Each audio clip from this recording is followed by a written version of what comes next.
মসজিদের ভেতরেই পড়েছিল এক শিশুর নিথর দেহ। ব্রাহ্মণবাড়িয়ার সরাইল উপজেলার শাহবাজপুর হাবলিপাড়া মসজিদের দোতলা থেকে উদ্ধার করা হয়েছে 9 বছর বয়সী শিশু ময়নার রক্তাক্ত ও বিবস্ত্র মরদেহ। পৈশাচিক এই ঘটনায় স্তব্ধ হয়ে গেছে পুরো এলাকা। আমার হারানো দন আমি পাইছি, তাড়াতাড়ি বাইরন মসজিদ ভাই মসজিদ, তাড়াতাড়ি বাইরন দুতালাত এই কথা কইছি। পরে ভাই সবাই তো রাত্রে সজাগ রয়েছে, সকালবেলা একটু ঘুমাইছে, পরে দূর পারে গেছে।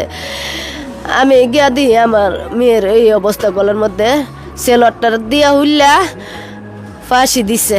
আমার মেয়ের সারা অঙ্গের মধ্যে অনেক কিছু আঘাত আছে, গলাটির দিকে কালো হয়ে গেছে। আমি লচ্ছিটার মধ্যে এমনি দৌড়ছিলাম, লচ্ছিটা টান দিছি, হয়েছে না। পরে আমি সাইডে গেছি, গিয়া আমি কান্তাছি আর পাল্লাইতাছি। জানা যায় 5 জুলাই দুপুরে নিখোঁজ হয় বাহরাইন প্রবাসী আব্দুর রাজ্জাকের মেয়ে ময়না। দিনভর খোঁজাখুঁজির পর 6 জুলাই সকালে মসজিদের দোতলায় পাওয়া যায় তার নিথর দেহ। শিশুটির কোমরের নিচে ছিল রক্তাক্ত এবং গলায় তারই পায়জামা দিয়ে ফাঁস লাগানো ছিল।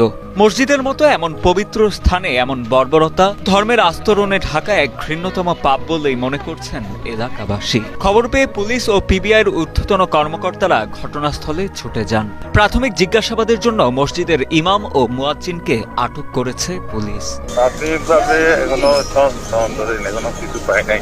তারপর প্রাথমিকভাবে মসজিদে যেহেতু লাশ পাওয়া গেছিল, মসজিদের ইমাম আর মুয়াজ্জিনকে জিজ্ঞেস করেছিল।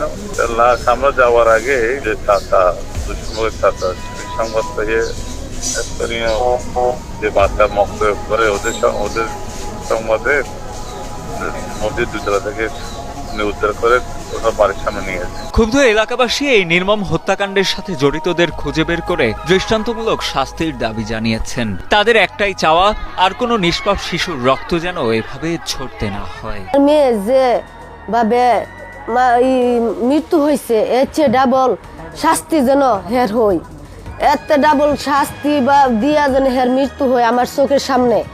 হের আমি 1 নম্বরে ফাঁসি চাই, হের মৃত্যু চাই আমার চোখের সামনে।